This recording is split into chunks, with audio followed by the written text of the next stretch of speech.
Thank you so much for attending my presentation about the Pokemon that Break Tera. Even though at this point Tera is a relatively balanced mechanic, there are some mods that take advantage a little too well. When Tera was announced, one of the biggest worries was the addition of more matchup luck, and that definitely happened. The poster child of this problem is Volcarona, who really benefits. In older gens, Volcarona's inability to beat a lot of specific defensive Pokemon really hurt. You can boost with Quiver Dance, but after that it still can't deal enough damage to everything around. Fire types in particular, such as Talonflame or Volcanion, are often able to handle it, but with Tera, Volcarona can be pretty much anything it wants. If the moth has the right type, it can just obliterate its checks. We also saw Sneasler and Baxcalibur bowl over the metagame, running several variants that are nearly impossible to check consistently. Even though they each have less viable Tera options, their ability to force near guesses wasn't good for the tier to say the least. When getting this 50-50 or worse, even a bit wrong means you lose the fucking game, it's probably overpowered. All three of these were and are currently still banned. This next idea is super simple. Pokemon that don't have coverage for something all of a sudden have it. Regieleki in particular loves terrestrialization. Take a look at its move pool. Besides acrobatics, the only attacking moves that Golem has are normal and electric type.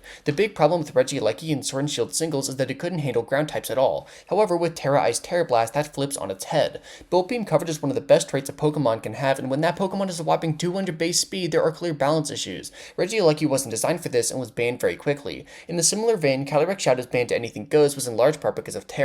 I honestly could have put the horse in the previous slide, but this probably works better. Terra Fighting in particular was fucked up, donking the dark type that so well while it stab. This monstrosity was banned from Ubers as one of the only Pokemon to naturally wind up in Anything Goes. We've talked a lot about coverage, but the 1.5 times boost that Terra provides on top of your stab is also important. Fluttermane Single's tenure was short, being banned quickly for its raw speed and power, but we can see its strength in VGC. Terra Fairy Moonblast is completely fucking broken. If you aren't dumping a large chunk of your EVs into special defense, you're likely dead, especially if they have a choice specs. You could also rock with the spread move Dazzling Gleam, popping both Pokemon for immense damage. While it could obviously do other things, Terra Fairy sets are absolutely dominant and saw tons of usage on all kinds of teams. Other Pokemon have done this to similar results. Ogerpon Hearthflame's Terrifier Ivy Cudgels hit way too hard, Palafon's Wave Crashes start dealing Warcrime level damage, and get ready for this doozy.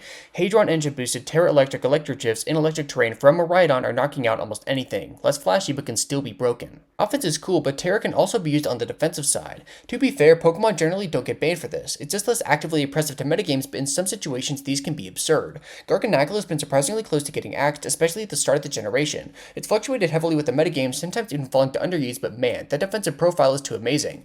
One of the only issues about it is the shaky rock type, but Terra changes everything and makes it extremely difficult to take down. It rarely wins games all on its own, but was at one point considered by many to be too much for overused. VGC is filled with these. Amoonguss uses Terra Water to stymie its fire weakness. Incineroar very commonly runs grass, stopping Spore while getting rid of every single defensive struggle it has. Even offensive stuff like Raging Bolt is often seen with Terra Fairy for other dragons. While less immediately threatening, the right type can turn a matchup on its head and become almost unkillable. In conclusion, the new Gen 9 gimmick can be abused in many ways. Even though it's in a surprisingly solid spot right now, with top players especially harping on its skill-based nature, Terra can and has made Pokemon completely broken. Thank you so much for watching.